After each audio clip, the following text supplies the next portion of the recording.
What is going on, beautiful folks? Welcome to the Mental Healness Podcast. I am your favorite diagnosed narcissist, Mr. Lee Hammock, better known as Mental Healness Everywhere. And today we are interviewing Miss Natalie, aka Noisy Cricket 00. She's going to be sharing her story about surviving and thriving a narcissistic parent, and also deal with a narcissistic partner, husband, spouse, whatever. Yeah. So I'll let you go ahead and introduce yourself, Miss Natalie. I'm Natalie. That's Nipsey, if you see him in the back. And I'm just here to discuss and share my story to hopefully help other people. Okay. Well, thanks for hopping on and being one of the first guests we ever had on here. And first question is, did the cat survive it too?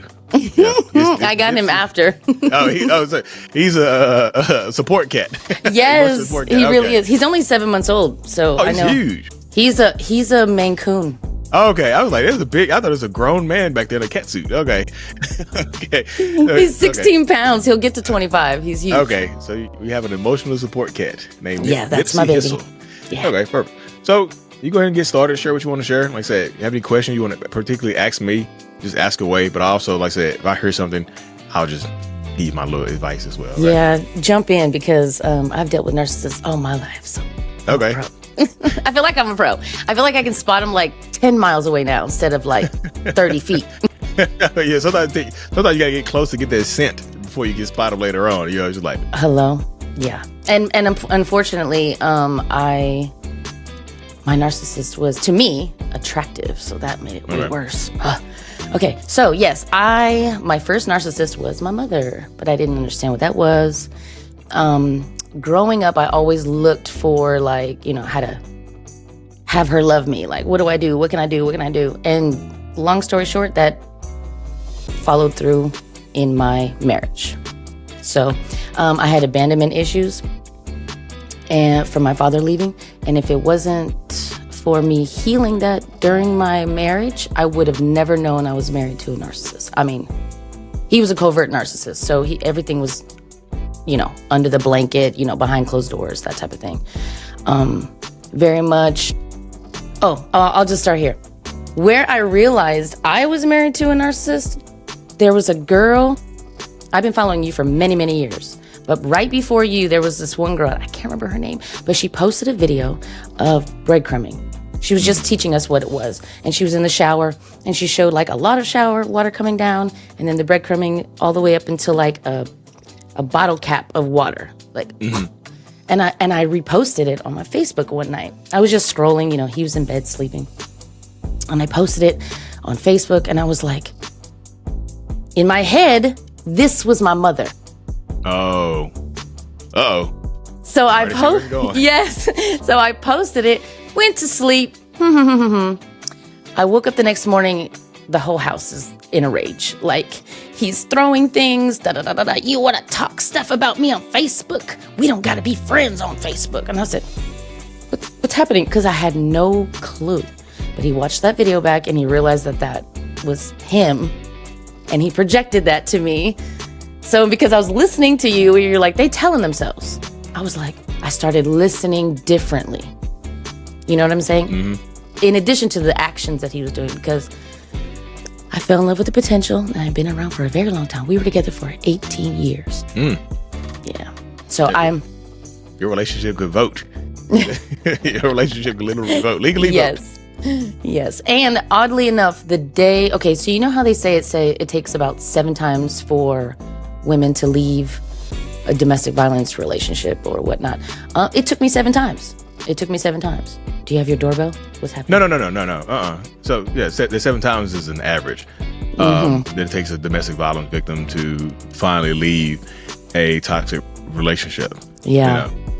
And once I realized that, I thought I was more prepared than the next person who had been in it before me, but I wasn't, because I had, my plan, my runaway plan and all that stuff. He found it. I stashed a little $700 away behind the mattress. He found it. You want to be a little famous girl on TikTok? He found all my stuff. Goodness gracious. Oh, it was bad. He's a hater. He was hating on you. He was just like, how did he find? He had to be looking for the money to find it. I was just like, you don't just go, she's got some money hidden around here. Like, just like, there's something is amiss, right? And go hunting for stuff. That's crazy. Yeah, he found it. $700 stuffed away. And mind you, we made over 120 grand a year. There's no reason why I should have been, stacking money away, 20s and 30s here, or 20s and 30s, 20s and 50s here. But I had to. And the financial abuse hit immediately. As soon as I asked him for a divorce, I mean, it flipped. And of course, I got the reverse discard and all this stuff. He tells people nowadays he kicked me out, but I also abandoned him. So I don't know which one he's going to go with. You abandoned him emotionally, and then you kicked him out. A little bit of both. Yes, I did. Divorced happily. And, okay, so I was going to say, one of the times that I was trying to leave, which is actually the 6th time, he knows I'm a person that is very, I'll wear statements on my shirt. Like, I'm a big statement girl. And I bought one of your, yes.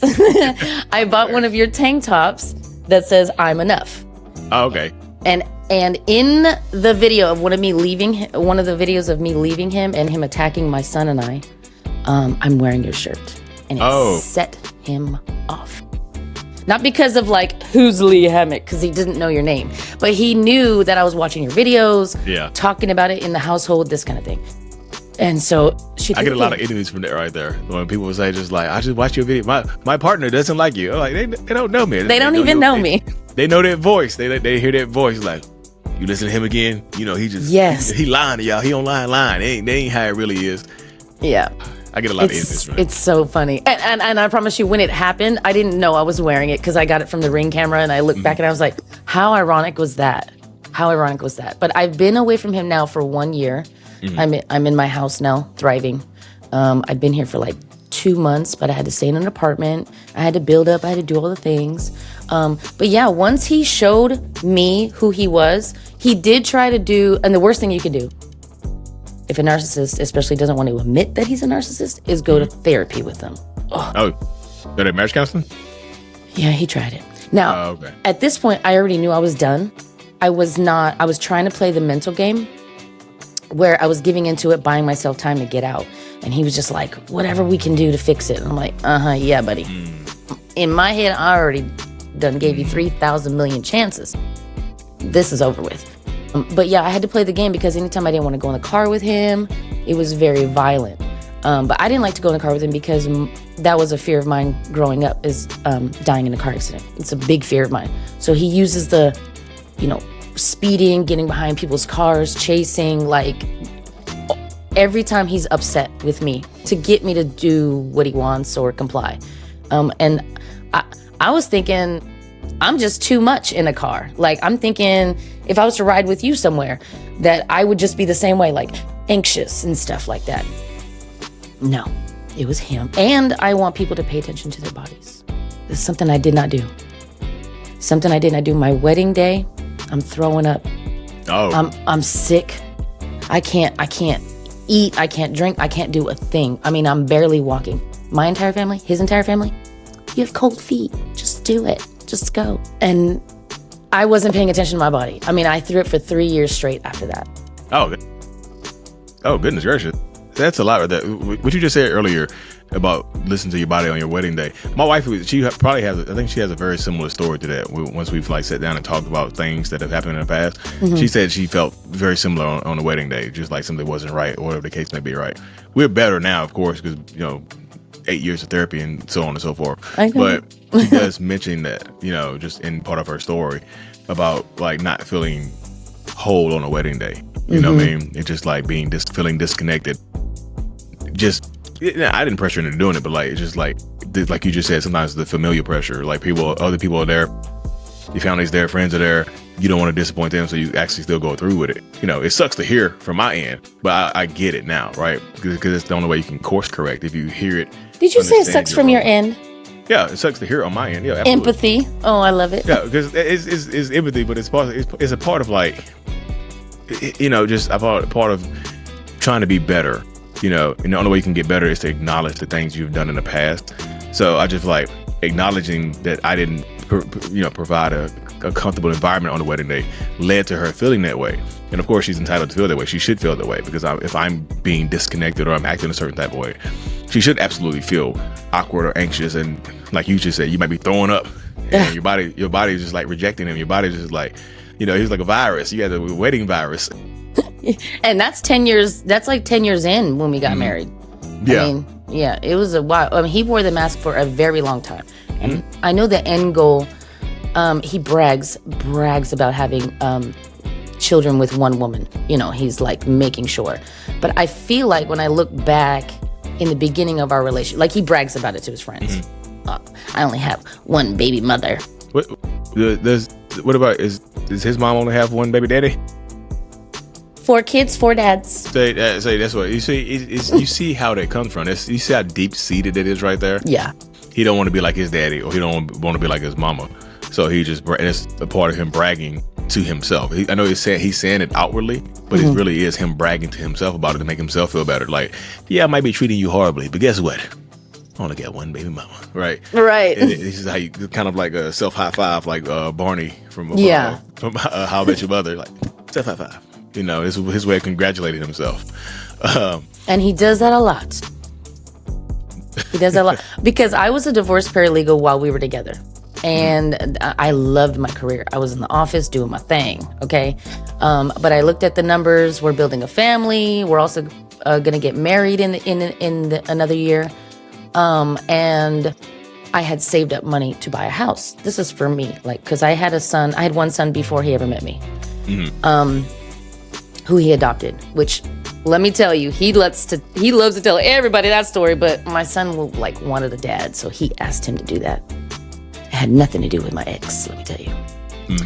But, oh shoot, where was I? You were talking about buying a house, saving the money to buy a house. Thank you. So I was saving up money to buy a house. I had my career, everything was fine. And then he got fired from his job, but he had a skill. He's a dog groomer, so he has a skill, and the kind of woman I am, I'm one of those support your man, blah blah blah, whatever. And yeah, so I said, let's look at what kind of money you would be making versus me. Now I had an office job, and they usually say work smarter, not harder, but the money was there. So I took the money that I had for my house, and I bought a van, whatever, and I created a business from it. Dog grooming business? Mobile. Yep. It sound like I don't know how old you are, but like Dumb and Dumber with Jim Carrey and Jeff Daniels. Yes, exactly. It's on a van just like that. That's what I thought of. It's just like they had it designed to look like a dog. Yes. It's so funny. Oh my God, you should see my van. But I always joked around about putting the carpet on there just like that movie. It was so funny. But we didn't do it. We just put a normal wrap. But yeah, he was a dog groomer. And then my sister also was, one. And then my son, who I just spoke about, he wanted to be one when he got older. So I just forward. Exactly. I was like, let's keep the money in the family. Yeah. I was like, but I've never wanted to be a stay-at-home mom, right? I had my career. I wanted to do that. But we discussed he would make more money, or we would make more money if we did that. So I did that. And I homeschool my children. I have 3 with him, so I have 4 total. And I'm 40, since you said I don't know how old you are. Okay, I'm 42, so he's same age. Okay. You right in the Dumb and Dumber era then. Hello. Right there, yeah. Exactly. I love that movie. But yeah, he, I feel like he played the long haul because he knew I had the money. He knew I was going somewhere. He always praised me for being an independent woman. I thought that used to be a compliment. It's no longer a compliment. Because that means they see you're struggling and they like to see you struggle.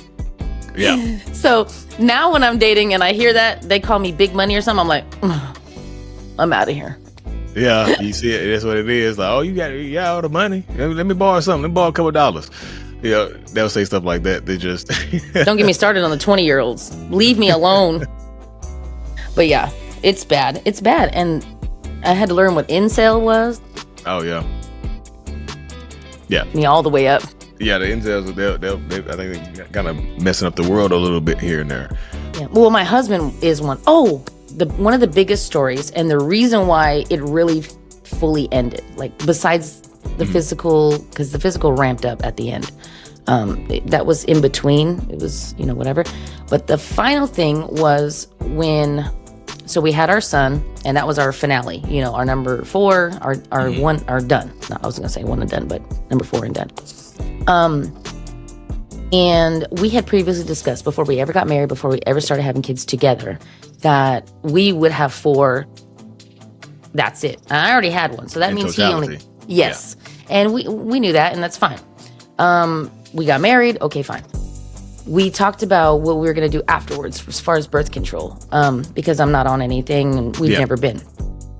And so going through the what do we want to choose or whatever, we landed on vasectomy because basically I did all the work, like stop it at the faucet, basically. And we all agreed. But because a friend of mine lost her baby at 18 months from SIDS, I said to him, let's wait until our son is like 2, because that way we could possibly have another one in case something happens, which, Lord forbid, yeah. Yeah. So here comes my son born. He's now 18 months old. And I start tapping him on the shoulder like, remember that little deal we made 15 years ago? He's doing the scissors. Can we start talking about that, looking up doctors and all that? And he flipped it on me. Lee, he hit me with this line. I'm not doing that. It's my body, my choice. Oh, Lord. Did he do the flip? Almost. I was like, did he get sassy too? But he said like got sassy with it right there. Almost. Counterpoint right there. So I got a vasectomy, right? Oh, you did? Yeah, so I did. So it's I was scared to do it. It's just like super. My wife didn't have to ask me to do it. I was just like, in my mind, I was just like, this helps her, from birth control. I make jokes to her about it. It's like, this way you don't have to take birth control and get on my nerves. Yeah, she hates that. But I would eat it up every day. That's right. Yeah, but so I did that. But when coming from a narcissistic perspective, right? If I put my narcissist hat on, a lot of times they can make a man, narcissistic man, some even non-narcissistic man, they can make them feel emasculated, right? Feel like less of a man because you feel like less virile.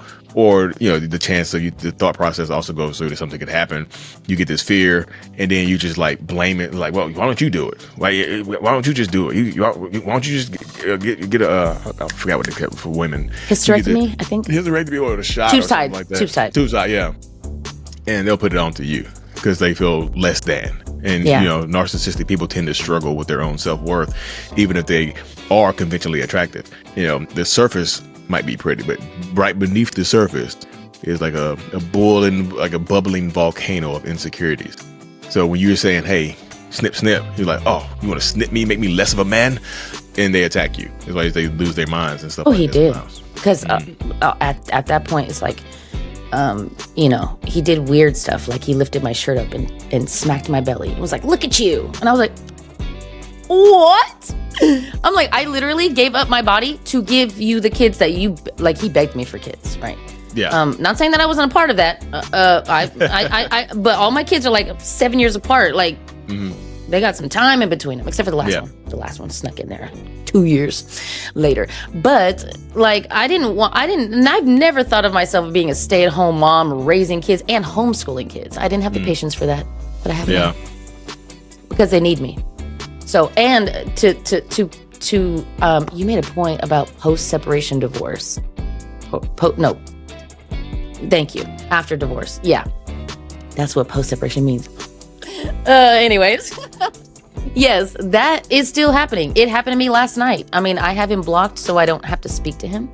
But I had to ask him a question. And as soon as I got him on that phone, I mean, he tried to rip me a new one. And this is coming from a guy who, while we were married, we were still living in the same home. Have you ever heard of that show called Pop the Balloon? Yes. Tell me why he went on that show while we were in the middle of our marriage. It went viral. Wait. And then I wrote in the comments, I said, excuse me, can y'all ask him to sign our divorce paperwork? I think I might actually saw your video about that. I think you posted a video on TikTok about TikTok. I did. About that too, though. I think I actually saw your video about that. I forgot that was you. Like, yes. Y'all were married and he went on Pop the Balloon? He literally said, I have a question. And I was like, yes, mind you, I was moving out of the house and I was in an apartment. And he goes, can you watch the kids this weekend? And I go, is everything okay? Like, because he sounded urgent, you know? And I was like, I'll do anything for my babies. If they need me to watch them on any part of your time, I'll take them, please. And he was like, great. Then it was time to pick him. It was time for him to pick the kids up from me. And he didn't have a car seat. And I was like, he was like, can I use your car seat? And I was like, where's your car seat? Then I look in our old car, because I left my car with him. And I look in there. There's nothing in there. It's empty. And then he's wearing these earrings that he never wore. And he has like this fake tooth, because he got a missing side tooth. You know, he had a fake tooth in there. I was like, what's happening? And he was like, nothing. Tell me why. I got the kids for a week or whatever. 1 week later, he picks them up. I go home. I'm home alone. I go home. I get on my phone. And I scroll and I see. And I don't watch the show. So for it to pop up on my FYP, I'm like, somebody wants me to see this. So I don't watch it. God put that in your algorithm right there. God was like, oh my gosh, I'm telling you. And the clip went viral on its own, not because of me being the wife, but because of what happened in the clip. So the girl had like a wig on, and some guy named Herbert like made fun of her and tried to say, oh, I don't date women with tracks. Ridiculous shit. And she goes, I don't have tracks. And she was like, if you want, I'll pull off my wig. And everyone was like, no, don't do that. And she did. And she was bald headed, but she was fine. Like that, she was you know what I'm saying? Wow. She was bad. And then, so she didn't pick that guy. And the last one left was my husband. Oh my God. He was up there with my name tattooed on his arm and everything. So funny. And so I read it. So I'm watching it. Mind you, what I saw was the clip, not the whole YouTube video. It was sick in my stomach. I couldn't watch the whole thing. I still haven't watched it. But I watched the main like highlight clip or whatever that they put. Mm-hmm. And so it flashed before me, and I scrolled past and I said, no, that guy looked familiar. And I go back to it. I did not recognize him. This is the wildest part. He just came from my house and I did not recognize him. Because the mask is more than just like, you know,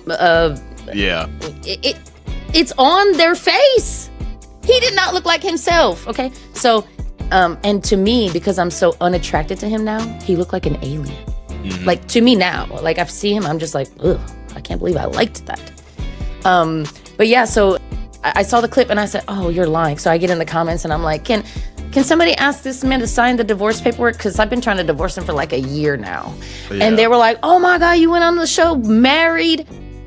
And then so when he came to pick up the kids a couple weeks later, he blames me for it not working out with the girl. Oh, Lord. I said, wait a minute. You're the one that went on married. Yeah, the girl picked him. The girl picked him. Mind you, two divorce, no, I'm sorry, I said divorce. 2 DV strangulation cases on me. Can't be around guns and certain things. And you just put this guy on your show, was like, yeah, bring him on. And he's married. He probably absolutely lied. He probably lied, but he didn't put that on there. It's like, any criminal offenses? Like, nope. And he told the girl, because they did like a update. He told the girl that we were separated for 1.5 years at that point. We had not been. I was like, I literally put in the comments, I said, lady, my shampoo and conditioner is still in the bathroom. I don't know what to tell you about that. Now he would have got picked though. Now he got picked. Yeah. Oh, in the comments, oh, he's so nice. He's the nicest one. I say, y'all just don't know. They said they don't know, but you see, that's how you get narcissistic people to operate like that. People, they put their best foot forward, right? They put the mask on as snug as can possibly be, and they are courteous, they're kind, they're charming. You know, a lot of times people use the word charming when I'm doing my one-on-one. That's one of the most consistent words I hear is charming. They were so charming. Like, charm is a red flag now. Yeah, I'm like, if you're charming, you're a red flag right now in today's society, whatever. So that is absolutely crazy that he went on it and then he got picked, and then I don't know what he thought he was doing.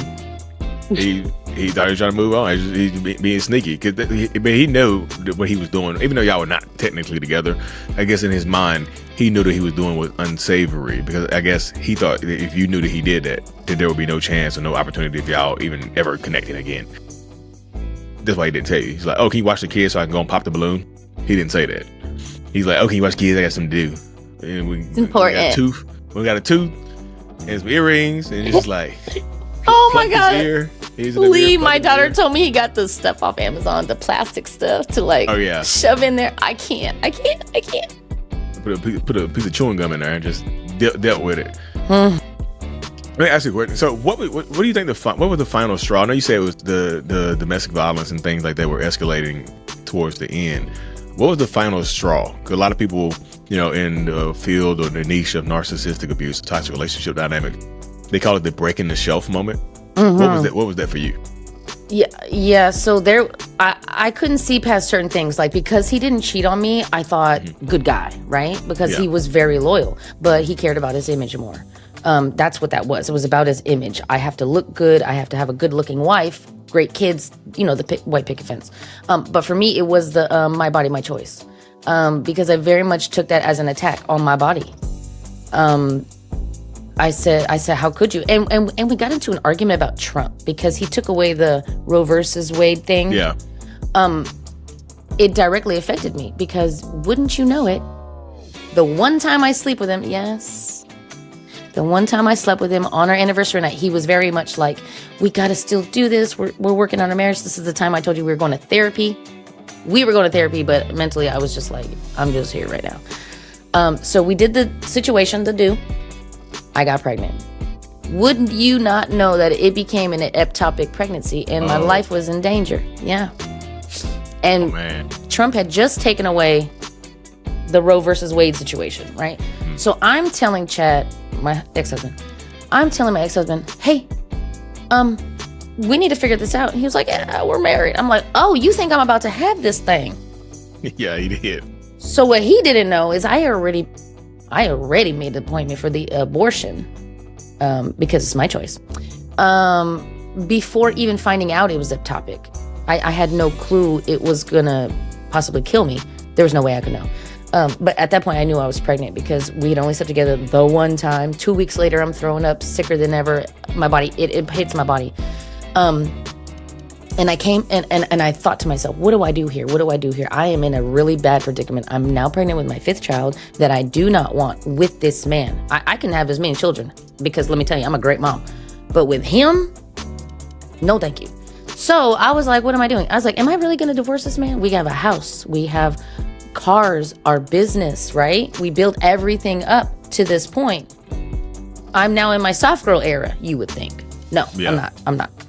I'm fighting for my life here, and I'm a single, what do they call that, wife? Single wife? Married, single parent? Yeah. And all of that. Again, I kept saying to him, I don't want to raise another kid. Da, da, da. So when I went through it, we found out it was ectopic. I was like, okay, well, good thing I already have the appointment anyway. We go through it. He was very supportive. All of my pregnancies, very supportive. So there was nothing I could have said bad about that. As soon as the baby was out of me, we did this for your mental health. Had a baby for your mental health? No, we aborted it. Oh, I was like, wait, what? He's trying to say I aborted because he puts it on him or puts it on me. You aborted my child for your mental health. Like, we didn't discuss things as husband and wife. Yeah, but you see that feeling and that thought process is very similar to the vasectomy conversation because it's an attack on him. Mm-hmm. Right? He takes that as a criticism towards him, like, oh, I'm not good enough to have another baby by. So you did this. So you did this for your mental health. Not what about me? You didn't think about me while you were doing this, right? So that's what you get a lot of narcissistic people who have that mindset or that process where they feel personally attacked if you get an abortion or whatever the case may be. If you decide to not, opt out of pregnancy or whatever the case may be, divorce. The parasite was in my body. yeah, divorce. Yeah, but it's in my mind. That has to do with me. It's like if I was a great husband or a great parent, whatever, you would be like, you know what? 5 times the charm. Got a whole handful, right? Literally a handful. Basketball team. But because you don't want to do it, right? He's just like, oh, this is about me then. You're doing this for your mental health. You see how I can take that as a personal attack, even though it's not. It can be a slight geared towards a slight against him. But also, you said you had mentioned like that Trump had did it, but the Roe v. Wade. That was 2022. I was just like, I know people hop in the comments saying like Trump didn't do that with Biden. The Supreme Court did that in 2022. Oh yeah, but the year. Yeah. No, I saw it. I was just like, okay. I know people see that. It's like, wait a minute. Wait. If you have to cut that, I get it. No. I'm not nothing political. No, hell no. It was just the time of the climate that we were in, and now it's back. the judges that he put on the court did it, of course, yeah. So I can understand why you said that. But I know people will hop on here, they're like, wait a minute, I was into it until that right there. No, Trump didn't do that. You know, just. Okay, I didn't know directly, but yes, the people that he appointed. I promise. I got but you. when it I didn't know. I thought it too. That's why I had to look it out. Let me look at it real quick. Okay, Yeah, good. you're fine. No, you're 100% fine. Oh, he fact checked me, y'all. No. Because I wanted that. Because I know. You know how my mind works. I'm thinking ahead. I'm always thinking ahead. Like people gonna see that, and they'll ignore everything else that she said, all the help that she's giving, telling her story. They're just like, that right there, you lost me right there. You know, just like, you lost me right there, boy. But that's that mentality right there. Yeah. Thank you. Yes, no, you good. No, you good. But it was like you had said something earlier too about my mind went blank. No, you had said something about, but no, it was the personal attack, the criticism that he takes towards that right there. He would never let that go. You see, it's just in that attack right there. It's just like the post-separation abuse, how he's still being aggressive and angry towards you, even though y'all not together. That doesn't go away because you know, divorce, separation is the ultimate rejection. You rejecting me. You had an abortion. You left me. You're divorcing me. Or are y'all still technically married? You're divorced now. Divorced in December. You divorced me. You just 3 strikes. You know, you out. So now I did not look at it like that, you know. So now you've caused a narcissistic injury or possibly a collapse, and you tore his identity to pieces. Because now, if he wants to have another kid, he can't use that. I only got one baby mama. You know, right. Can't get it anymore. Now I got 2. You know, 2 for 2. You know, just like I only got 2. Yeah. Both mine were wives, though. I married them. You see, he'll find a way to justify it. But like, right. You know, I ain't around here just spreading my seed like my mama was, right? Just like. I married both mine. I ain't a baby daddy. You see, they'll do that type of stuff right there to justify the mindset, the mentality that goes behind it. I promise you. I see it every day. I use it with my kids nowadays. It's like I'll braid my daughter's hair. He'll take them for the week, and he has his new girlfriend take it down and put her hair up. Oh Lord have mercy! You just do it. So now you just got to do a ponytail. Oh well, I had to tell the girl a little something about herself. I did. Because I'm not shy. Okay, first of all, and I know this wasn't said earlier, but I am a white mother to black children. I'm not one of those white moms who don't know how to do black hair. So you don't need to come over here and do anything, ma'am. Oh, she's black? Black and white. So is he. No, so his new girlfriend. She's biracial. She's mixed. Mm-hmm. Okay. I'll just say this. First of all, I know what kind of people he likes. Mm-hmm. That is for show. Oh. Because I'll just say this, Lee. I look like his mother. Oh, so he's biracial too. Mm-hmm. His mom is white. Okay. Mm-hmm. Okay. Yeah, he's biracial. And so he's dating another girl, but she's my skin color. Mm-hmm. Yeah. But he dates with my children. That is the most important part after divorce. That is disgusting that he does. Is that besides her, because now this is a girlfriend, right? But before her and all the dating since the show, that stupid show he went on, he takes my kids on dates with him. Oh, God. What? Ugh. We split him 50-50. I'm begging him. I'm like, bro, you have him for a whole week, and then I have him for a whole week. You can literally, for a whole... Yes, 2 weeks in an entire month, and you can't date somebody on that time. He does it with our children. On purpose. So you know that's on purpose. For me to find out. For me to get mad. That's a part of it, right? That's a part of doing that type of stuff on purpose. But I'll also say he does it because it makes him. This is how my mind works. It's like, let me put my narcissist hat on, right? It's just like, if I'm taking my kids on dates with women, it makes me look like a good present parent, right? It's like, oh, he loves his kid. That's a good man, right? That's a good man, Savannah. A good man, right? So it's just like, you think I'm a good person just because I have my kids. You see, and that could make you want kids with me as well. Like, well, we decided to have kids. I know he'll always be there. You see, that's planting seeds. So yeah, he's simultaneously making you mad with it because you asked him not to do it. You don't tell me what to do. But also, I can use these kids to love bomb the other person to draw the other person closer to me. Because like, you see me being a good parent. I'm telling you, when I was thinking about, I had my oldest son. I used to think the same thing. I was just like, they gonna see me being a good parent. Come here, baby. Yes. Yeah, that's my son right here, guys. I'm a good dad, you know. And I thought that would help me get girls. And does it sometimes? Yeah, it does. It works. Yeah, help you get them, just not keep them. Yeah. What's the kids are not here? We're just me and you. You see my personality, like, you know what? No. I'm about you. Yeah. So. Yeah, because he can't. He literally. This is one thing that he said in my marriage that I didn't understand until now. The projecting, right? He used to say, "You can't be alone. You can't be alone." And once I healed my abandonment issues, because my daddy, my mama, whatever. I healed that now, baby. I can be alone. I'm clearly alone. He is now homeless, living at his cousin's house. Shares a bedroom with my 3 kids over there. You're still dating? Sleeping on the floor. I don't know why this woman accepts it. I don't understand. Lee, listen. The standards are low. Yeah, when I tell you, I talk to people all the time, and I used to have that same mentality. I just like, what the hell? Like, this person has nothing to offer. What are you doing here? They might be physically attracted. Sometimes it's just lust. Sometimes it's just the physical attraction can be just over-empowering. It's like, that's why you see sometimes these people put mug shots on Facebook, and they're like, what's your bail, baby? I'll go bail you out. What's up, babe? The hot felon. Yeah, the hot felon. Yeah, you just like, you know what? It's a little, even Jeffrey Dahmer got chicks. Yeah, little murder charge ain't nothing. He ain't murder me. So it's just like he hot. He can kill. So I got something he can kill, right? This. I'm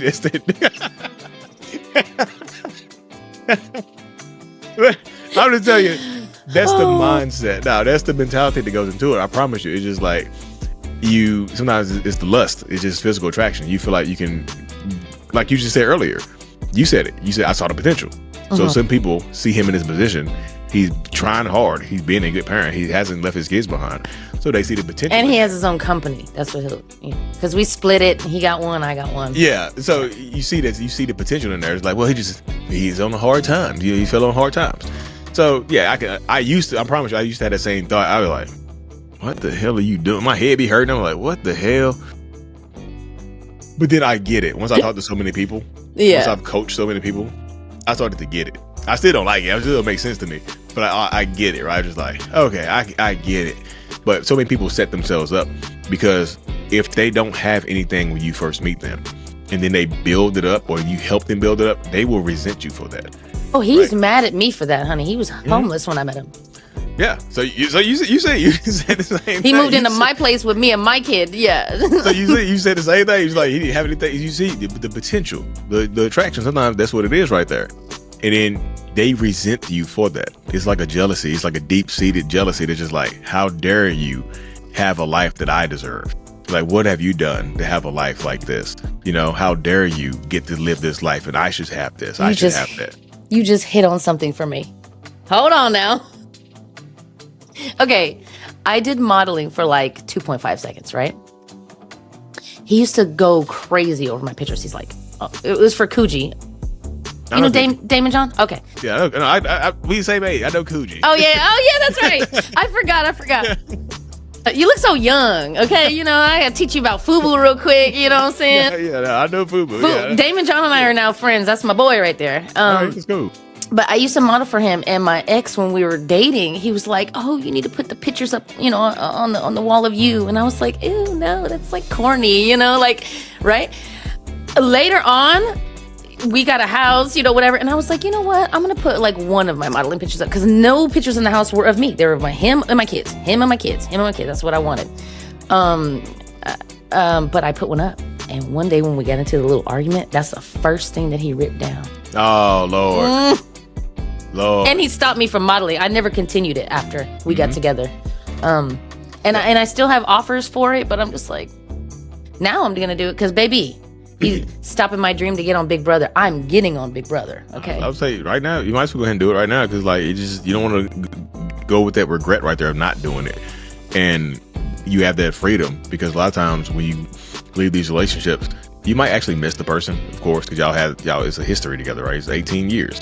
So you might actually miss the person, but you start to experience that freedom of not feeling judged and being able to do what you wanted to do sometimes. It's like, damn, I'm not getting choked right now. Like, right. Boy, this is weird. Just like that freedom you have can be an extremely exciting thing, but it can also be depressing because you can miss the person. It comes in, it ebbs and flows. It comes in waves sometimes when you're dealing with people like that. It does. It does, and it comes back. It comes back sometimes, but I definitely have gone past the point of missing him ever. Like, right? But I do miss certain things. Or sometimes I'll think back and I'll go, like the ruminating or whatever, and I'll start thinking and I'll go, did he really love me in that moment? And then sometimes I go, he actually did. Like, because there wasn't a part where I like insulted him at that point. You know what I'm saying? So like, that's what I said. Every pregnancy was perfect. Like, you know what I'm saying? All of that. So, but you know what? You said something that I recognized that I thought, that's interesting. You said it twice now. You said, let me put on my narcissistic hat. Remember he said that? I'm a narcissist hat, yeah. You know what's interesting about that is that it's backwards if you don't, like how he doesn't believe he's a narcissist. He wears the mask. Now that you know who you are, you have to put like that narc cap back on. Yeah, I thought the mindset. I thought that was interesting. Yeah, I do it on my videos too. It's not on my YouTube videos. I'll just put my like if I was me. If this is me, I put my narcissist hat on. This is what I would do, right? That ends up being a part of it, you know, because it's very self-aware. Yeah, because I can understand it, because that's what I do when I'm talking to people. I tend to try to put myself in the shoes of that narcissistic person and give them the perspective of what I might do or what I could do in that situation, right? Like in these different scenarios. So I could do that. This is what I could do. It doesn't mean it's going your partner or your ex does it. It's something that I could do. And most narcissistic people, it tend to follow certain patterns and trends and things like that. So that's why I got very good at predicting those behaviors over the years. That's why I talk to so many people. Because I can do these videos and people are like, damn, it sounds just like my boyfriend. Mm-hmm. Did you know him? No, it's textbuck, baby. Literally. Yeah. Are you in my house? You know? And yeah, a lot of stuff you talk about big time. I was like, yup. Now my sister's going through it. She's trying to leave her ex and all that. Not married, but, you know, trying to leave him. She now lives with me. She's in here. She moved in with my home. And I sent her your videos and she goes, this guy knows what he's talking about. I swear he acts like he knows Corey or something. And I was like, honey, he is Corey. He's telling you without it being Corey. He's telling you, like, this is who we are. Like, this is who we are. Yeah. So you had mentioned something earlier about, one of the very first things you had shared was about you shared that meme or whatnot. You said you shared something about a video that he got super angry about, right? What was the video? You said the video was, what was the video about? It was a girl. She was in the shower. The breadcrumbing. My breadcrumbing. But you had mentioned that pertained to your mom and not him. How did that connect to your mom right there? Okay, so I remember her, like, so she was physically abusive. So she would hit me and then do the whole, like, I love you though, like, situation. I didn't, because I love you. I didn't understand it. And then she would make fun of the way I looked. So I always never liked my face. Never liked my face. You're ugly, you know, whatever. It's because I look like my father. Oh. Because she was praising my sister who looked just like her. Right? So she loved my older sister. Her name is Sharon. She's the one that lives with me now. She looks like my mother. I look like my father. She was mad about the whole situation. She hated me my whole life, abused me. I was in and out of CPS, you know, the whole nine. My savior was really my stepdad. He came in when I was 3. They got married when I was 6. And he pretty much raised me with her. And he got abused. So actually, I thought that was a lot of people that had dealt with a narcissist, by the way, they tend to think that it's men. But my mom was a very big narcissist. I mean, she thinks I still owe her to this day for being alive. Woo! Yeah, I've said this in my videos. I've said that right there. Just like when you are born, especially to a narcissistic mom, they make you feel like your birth is a debt. Like your birth is a contract that you sign, that you owe them for the rest of your life. You know, just so you know, I birthed you. So the same words. And she said, when I'm in diapers, you're going to change me. And I'm like, I would never. I said, lady, I would never. I haven't spoken to her now for 5 years. Oh, man. No, thank you. She followed me to Vegas, too. She moved to Vegas? I moved from California to Vegas right out of high school at 17. My older sister then followed. My brother followed. My younger sister followed. Then she followed. Then my stepdad followed. And now I don't talk to none of them except for my older sister. Stepdad included? Yes, unfortunately, while I was married, you know how we hide the narcissistic person and stuff that's happening behind closed doors? My stepdad was very much in love with my husband, and so was my brother. My brother's a narcissist because of my mom. I believe they say narcissistic mothers breed narcissistic sons. My brother's the same, but he's self-aware and he knows it. He like says it out loud. He's like, I'm a narcissist, blah, blah, blah. He's like, never mind, I'm not gonna say it. A malignant narcissist. Malignant? Yeah. My husband was covert. So when we started going through a divorce, my family would come over on the weekends, parties, whatever, right? When we were going through the divorce, right before the divorce, I pulled my brother aside and I said, he's my younger brother of like 8. He's 9 years younger than me. Yeah. Mm-hmm. But he's bigger than me. So I just kind of felt like, I might need a little somebody around, you know what I'm saying? But he was like, I'm not fighting your husband. I said, that's not what I want. He cares about his image. So if you're there, he won't attack, he won't. But my brother didn't understand that. He was he can just be there for us. Not even just to fight. Guess what? They're best friends. They hang out all the time. He's friends with them. Even right now? She just went to my dad's birthday. Wow. With my ex-husband. Wow. What? Oh, he throws the kid's birthday. This is part of the abuse as well, right? Because it all ties back into it. Yeah. We had my son had a birthday. My daughter had a birthday. My other daughter had a birthday. Everyone's invited except me. Wow. And my family showed up. Like, what's wrong with you guys? Yeah. But he told me last night, oh, they're all on my side. I said, baby, I know because you pay for them. I know. Yeah, and it's just in that space right there. I know that sucks right there to have it seemed like they picked him over you. But it's just sometimes they do that type of stuff. When you have a narcissistic family dynamic, they do tend to choose the narcissistic person, right? And that comes with it. Like sometimes when you leave a toxic narcissistic marriage, sometimes you're going to lose people. And sometimes those people are your own family, your own flesh and blood. You're not, because how wild is it to go to his, That's just wild. I my dad's birthday, and you invite yourself, our kids, and your new girlfriend, and my entire family. And mind you, he threw it. He paid for it. So that's what I mean by, oh yeah, you're paying for it, because he pays for people to be around him. See what I mean? Like, yeah. Oh, I have this, and then all the friends of his have nothing going for them. So he's like top dog in his little friend triangle. Oh, you know what I mean? So they're like, no, they like that right there. Because yes. Even in that situation, you tend to, very rarely do you get narcissistic people that surround themselves with people that are doing better than them. Most times they're going to surround themselves with people that might be a step below or maybe even the same level.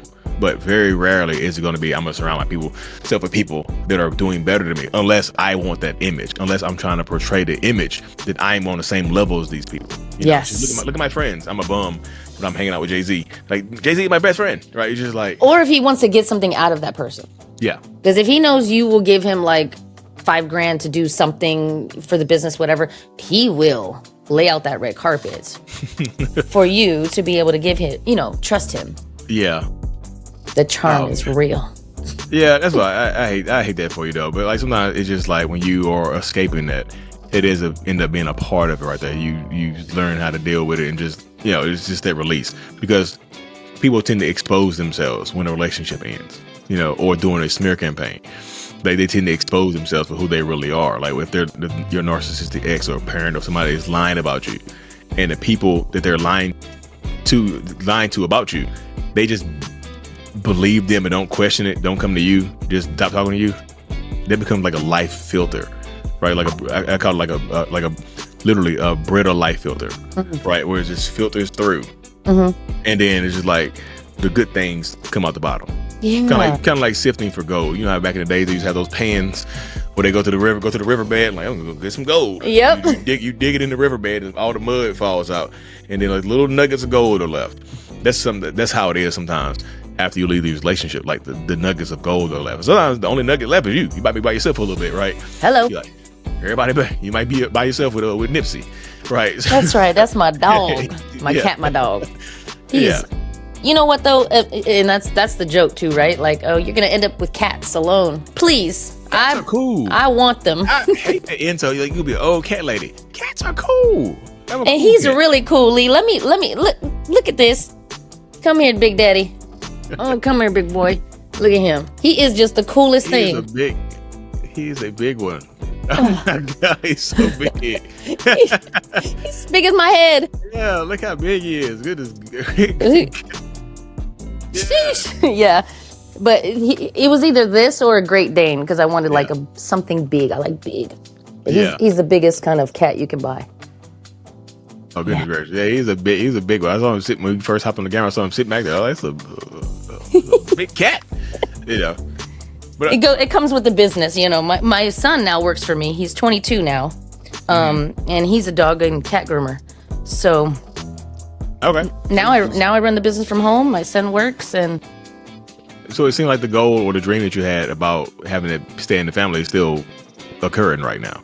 Yes, it is. You know, so it's still occurring. It's like so. It's kind of like the marathon doesn't stop. Nipsey Hussle used to say, right? So it doesn't stop. So he said it doesn't stop. So it didn't stop anything. That is so funny. I feel like I love Nipsey. I feel like it's so important to convey that message because, like, even though you have these hopes and dreams of the future about having this family business and whatnot, and even when the relationship ends, it doesn't mean that certain dreams that you had have to end. Just like yours right now, like you're still building through. Even though you're not talking to your mom, your husband, your ex-husband is still my dad, my brother. Your dad, your brother, everybody else is just kind of like, and the crazy thing about it is they probably think you're the enemy. They probably look at you like she's just so weird. You know, look at her by herself. Like, that's insane. It's always the ones that speak out. Yeah. And that tends to be the result. And I think that keeps some people from actually trying to leave their relationship because that fear that people won't believe them or people will turn on them and people will not want to be around them anymore. I think that fear is so deep. It's so deep that it just makes people refuse to take action. It's just kind of like, I know this relationship is toxic. I know it's a bad relationship, but if I leave, I'll be by myself.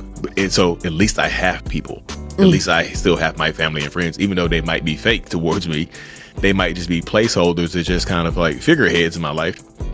At least I still have that. And see, that's what I had to learn. That was my abandonment issue. Once I healed it, I mean, I did have to go back in my childhood, love myself properly, blah, blah, blah.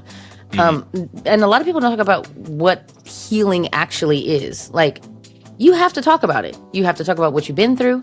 You have to talk about what you're seeing. You know when they say, see something, say something? This is what I tell my kids. I say, you see something, you say it. Because it might be bigger. And you also might help the next person. It might be bigger than what you see. Yes. And red flags, stop ignoring them, ladies. Because I did. What red flags do you think you might have ignored or missed? I mean, sometimes you don't even ignore them. Sometimes you see them and it's just like, okay. It's minor. You know, it's not too bad. Are we allowed to cuss on here? Yeah, we've been cussing. Okay. I never called this man out of his name until like 17 years in, right? Because I just had respect. One day he called me. One day we was arguing and he said, stop acting like a bitch. And I said, I can't believe you called me a bitch, right? Because I'm like, you love me. What? Right? So I couldn't believe it. And then this is the narcissistic way he twisted it on me. He said, I didn't say you were a bitch. I said, you're acting like a bitch. One. Yeah. And I was like, And then he said, see, look at your reaction. And I'm like, so he trained me early on to not question it, not push back, don't speak up. What's the other thing? The independent woman thing. Oh, he was obsessed with that. Did he end up hating it later on? Yeah, because that's very important right there. Because a lot of the things that they praise about you at first, they turn around and flip around and hold against you or resent you for later on. They'll use it against you later on. They're just like, well, you all this, you all that.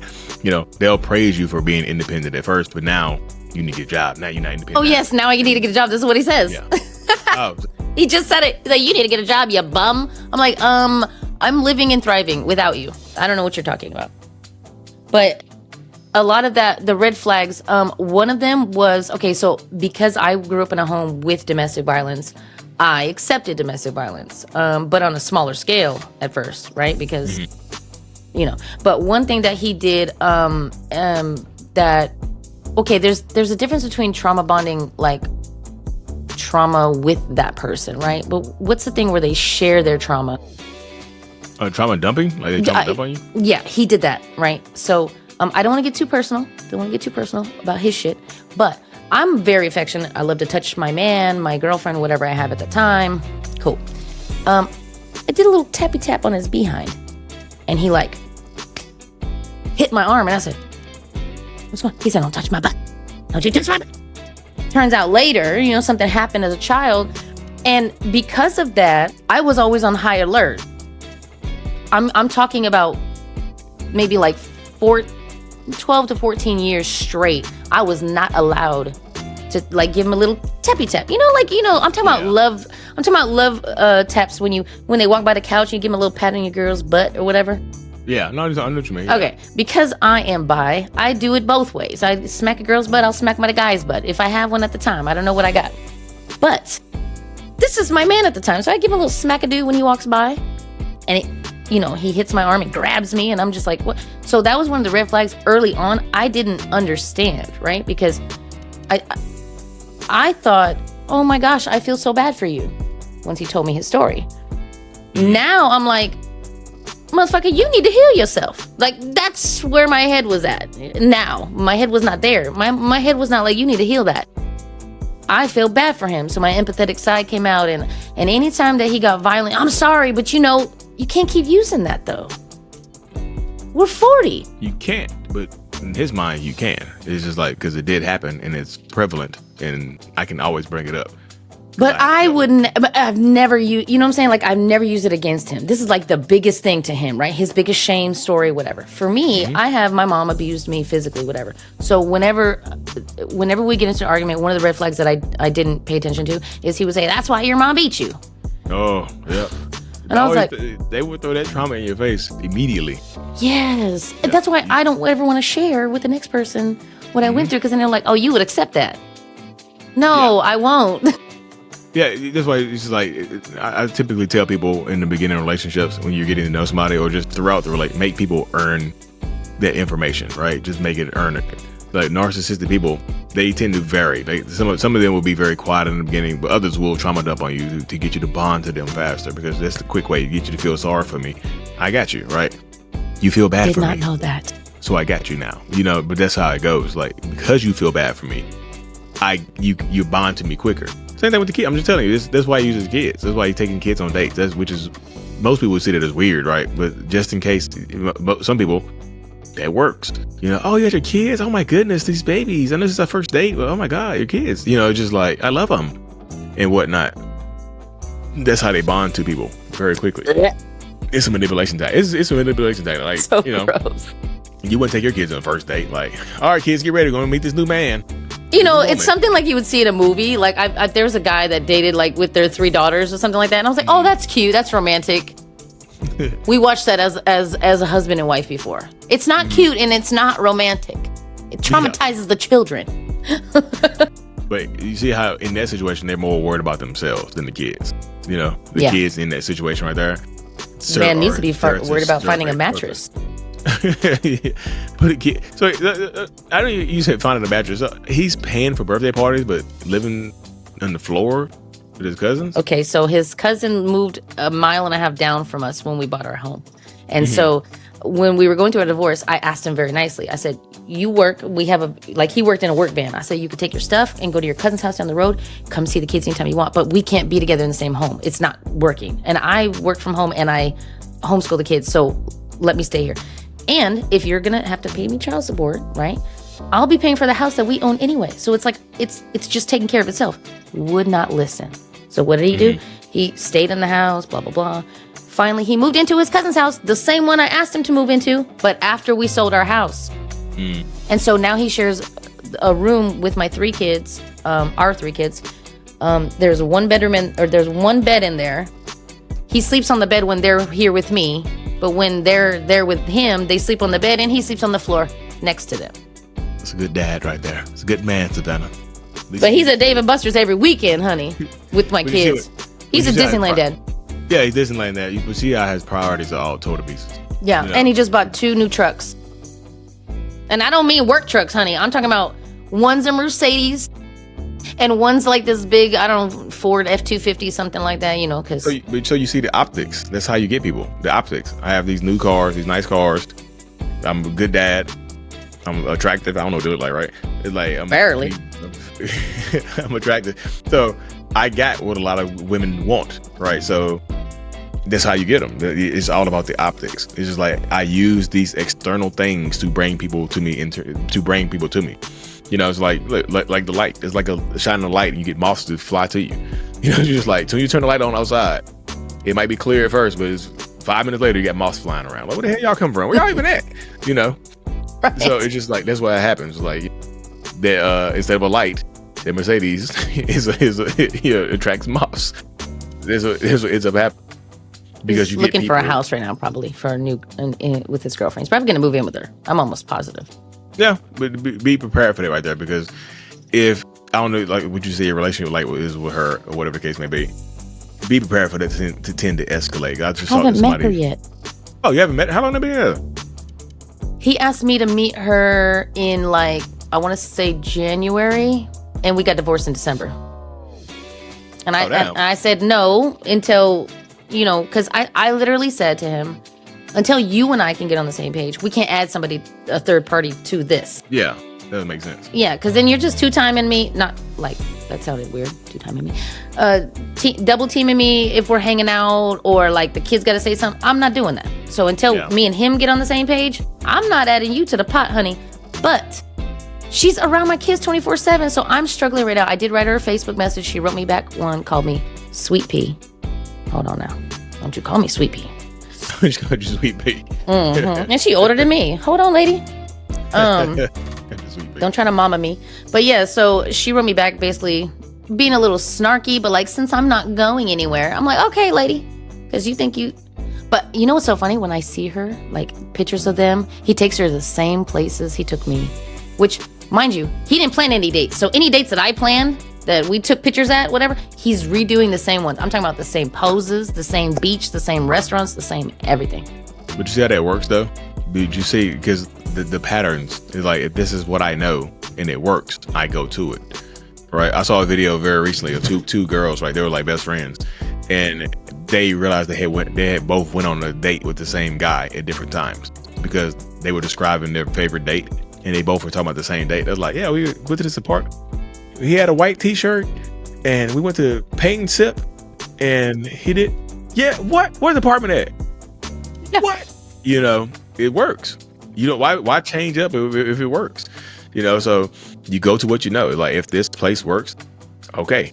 If this beach works, okay. It's just like, this is comfort zone. You see, sometimes they get afraid to step outside of their bubble.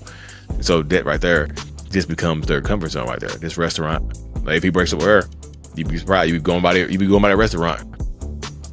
You out there on the patio. That's Dave & Buster's. I'm telling you, he lives there. You got a membership card. It's just like VIP. It's like a badge. Hey, Chad, how you doing? They just like, yeah, that's your table over there. Yeah, you got a VIP membership. Just walk, skip the line. That's the type. But this is comfort zone. So this is like, I had a narcissistic friend. He went to the same bar every time he got a new girl to date. He was at the same bar, literally. A question as a narcissist. You just said you had friends before, whatever. What are there any narcissists in your life now that know what you do and they're just like still, or are they trying to change and tap in like you did? Most of them are just fine being who they are, right? I think most are fine being who they are because they don't think that their behaviors affect people negatively, but if their behaviors do affect people negatively, they blame the other person. You know, it's your fault. I did this. You know, so they don't care. Like I said, the one narcissistic friend I had, he absolutely knew he was a narcissist. He didn't care. He's like, you're the self for a narcissist. I'm the underwear. How are you underwear? But you just said you are. You know, he was kind of dumb. Mm-hmm. My brother told me straight out, I'm a narcissist. I'm like, oh, so you know what that means, and you're cool with that? Because they don't think anything is wrong with it. It's just like when you call me that in a derogatory way, yeah, I think something wrong with it then, but I'm cool being a narcissist. As long as I'm getting my needs met, I'm fine being who I am. And I think that's what most narcissistic people tend to do. It's like, as long as they're getting their needs met, they're fine with who they are. That's why you have to make them uncomfortable. Yeah, I be very careful making them uncomfortable. I know. I almost lost my neck. Yeah, I was just like, be very careful making them uncomfortable because that's when they pop the top. Like you see their face, what? Boom, they lose their minds, go crazy. When the eyes go black. Yeah, just like you said, your mom got into her comfort zone. Like her behaviors were the same. She just kept doing the same thing because it got her needs met. You know, yelling, screaming, being physically abusive, whatever the case may be, it got her needs met, whatever they are. But then as soon as she might start feeling an inkling of shame, she would just justify it by saying she loves you. Right? I feel so bad. I shouldn't have did that. I'm a horrible mom. But I love you. I did it because I love you. Yeah, that's what it is. Abuse is love. Love is abuse. If somebody hits you, that means they love you, baby. You just remember that, okay? It's how crazy that sounds, but that's what justification. That's what goes on in their minds and whatnot when they're doing this type of stuff, because there's a benefit to them, for them at the end of the day. You know, I told you that my story started with my mother. You said that, and it just like brought me back. My mom, hey baby, my son just came in. My mom had a daughter 2 years after me, and she was married to married to my father at the time. The phone keeps going off. Excuse me for that. And my mother at the time was married, but you see what I look like. That's not what my sister came out looking like. She looks like you. And so, yeah. So when she came out, so it's a little deep-seated with me. The baby came out. This is my beautiful sister, Whitney. She gave my sister up for adoption. Oh. Because the biggest shame that she ever did was cheat on my father. But instead, she decided to flip it and say she got great. Yes. And, you know, my sister's a wonderful woman. She should have never, first of all, heard that fake-ass story. My mother should have never tried to put this on some beautiful man's name. Yeah. Because he was not that. I met him as a woman. We did a DNA test. We found the guy, everything. Found the story. They were dating. He was like, I told you your husband was a racist. My father was a racist. I'm telling you, it's all deep-seated, okay? It's just like a thing. So my sister and I grew up down the street from each other in California. Went to the same school together. We had the same face, and she's just darker than me. Did you know that was your sister the whole time or no? It was an open adoption, yeah. Oh, okay. We're best friends to this day. I love that woman. Oh, that's a silver line right there. So you and her are still cool. Oh yeah, she wasn't raised with my mother. She wasn't raised. Okay, yay! See, you had that escape right there. It helped her turn out. It's a silver line. It sucks. She got to, just. But damn. I know. And you know what's so crazy is that she, as a kid, wanted to run away and come home because she felt that disconnect, right? Yeah. But she was raised in a black home. We had a white home. And I told her, I said, Whitney, if you knew how we was raised, you were protected. You should not have been in that home. But it sounds like some other magazine or like a movie, like come out with a black baby. Like whose white baby is this? Whose black baby is that? Like, oh yeah. My father went off. Yeah. I bet. Yeah, damn, that's great. So I meant to ask you a question earlier. How did you meet your husband? Where'd you meet him at? Space.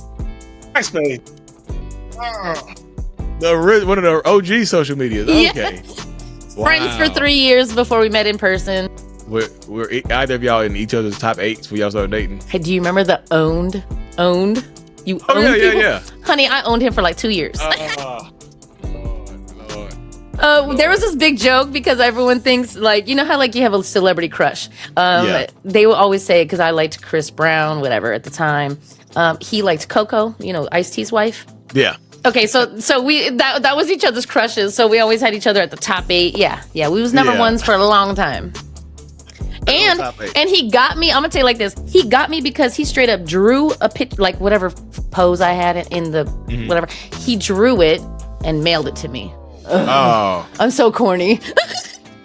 Loved it. That's cool though. But you see, that's love bombing. There's a love bomb right there. I didn't know. That's a broke love bomber because he had no money. That's what I say. That's why love bombing is not always about the money. It's about the emotional connection. It's a bombing of love, whatever love looks like to you or represents to you or to that person. Yeah. So I got money. I can love bomb you with my time. You know what I mean? I'm always my around pencil. you. Yeah. I can love bomb you. Look, I'm not an artist. I tried my hardest right here, though. But you know what, Lee? There's something that I remember or recognize that I probably should have understood. I didn't know that whole chase thing, like the chase, the pull, the chase, in the beginning of the relationship. I always thought, they chase you, honey. Who was doing? I was doing the. I was doing. You chased him? No, he chased me online, but when we met in person, I said, "Huh." It flips.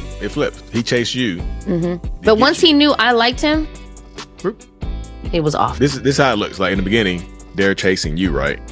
But then once something happens, they get you. It flips, and you start chasing after them. But you're not faster than them. You never catch them. They faster than you. So you're always, nothing you do will ever be enough. You can make them happy from time to time, and that's why these relationships might last longer, because it's not always bad. Right? Yeah, it wasn't always bad. Yeah. It's not. I tell people, if it was 100% bad from the beginning, you wouldn't be there.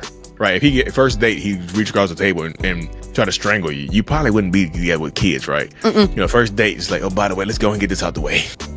On the first date, you know what I mean? Just like sit down at a restaurant. He didn't draw a picture of his hand around your throat. He drew you. He drew you and sent it to you. So if only he would have showed me that, I'd have been like, oh, you know what? This is a problem. Yeah, you'd have seen that earlier, right? That's why I'm saying it's important to note that like it's not always bad. I think that's why so many people stay in those relationships right there. Yeah. Yep. So, do you have anything else you wanted to share? Cause I got you know what? I have a million things I could say. Maybe we can, if I think of something, we could do another one. Yeah. Because I have a lot, but I'm also a little giddy because I haven't been on live in 1 year. I used to stream. I've been. I can tell you got the headset. You got a good setup. Thank you. This is my Astro A50s. I love these things. I was like, you got a scuff controller. The little cheap headphones right here. Oh my gosh! But you know what? Gaming, you need the good ones. Yeah. I need to hear the footsteps. But no, I haven't gone streaming, and I told my son, I said, I'm gonna start streaming tomorrow. And he was like, do you have it all set up? I'm like, I got my webcam, my PC, right? I was like, I got it all set up. And I tried to do it last night. I messed something up on Twitch. I don't know what I did, but it's been 1 year since I've streamed. So I'm like just getting used to being back on camera. So this is my first one. Oh, yay. Hey, samesies. First one. So, samesies. So, is there anything you else want to share? Like, you want to leave a parting message to any survivors or thrivers out there before we hop off? It actually does get better. It really does get better. Do what you can to talk as much as you can. Do not be quiet, but be safe. Always be safe. And he found my exit plan. Don't let him find the exit plan. But you did mention that. You said you found it and the money. Yeah, he found the exit plan in my dresser. He did some digging. That's because he knew you was on the way out. You see what I'm saying? People don't go searching for something unless they know they've been doing something wrong, and they can sense that you're on the way out and whatnot. So yeah, my biggest thing is do it quietly. Do it quietly, and try to get a couple of people that you can rely on, that believe you. Yes. Which is extremely important. Somebody that believes you and that's not trying to pacify the relationship and tell them, just let you know. Natalie talked to me and she said she was leaving you.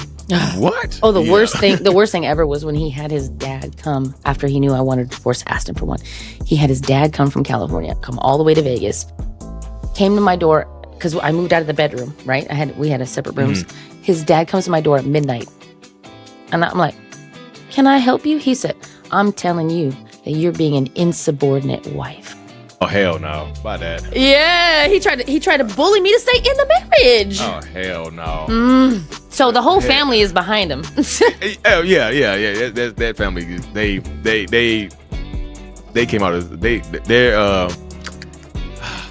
their gene pool is a swamp. That's horrible, right? That's literally what I said. Some monsters. Yeah, that is horrible right there.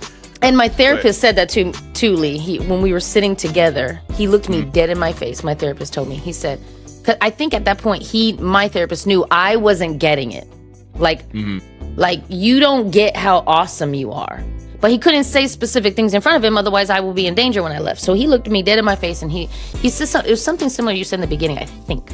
But it was something like the package looks good, right? But the insides are trash. The external, yeah. Mm-hmm. So he's like, you could be a 10 with a 2 inside, or you could be a 2 with a 10 inside.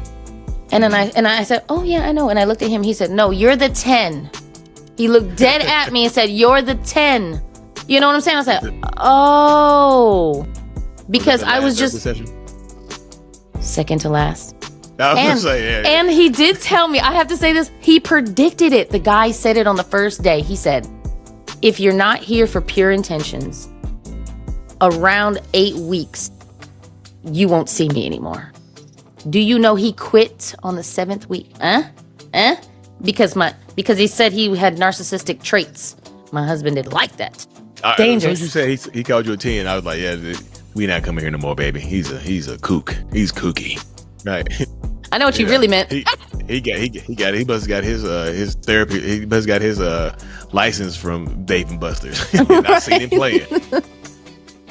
But anyway, thank you so much for hopping on here. I truly appreciate you sharing and being brave, whatnot. If y'all want to follow her and check it out, I'll put all this in the description. But it is Noisy Cricket 00 everywhere, right? Everywhere. No, I know it's on TikTok, but like Noisy Cricket everywhere. We call Noisy Crickets. We call those cicadas in North Carolina. You know what Noisy Cricket came from Men in Black? No. You know the little gun? Oh, yeah, the little gun. Oh, that's why I picked it for my gamer tag. Okay, that's cool. Okay. That's like an Easter egg right there. That's super cool. Noisy Cricket. I feel like I'm gonna break this damn thing. Yeah, that's me. That's super cool. Well, thank you so much for hopping on, Miss Noisy Cricket, and we will see y'all later. All right, talk to you soon. Just hold on one second. I know you gotta. Yeah.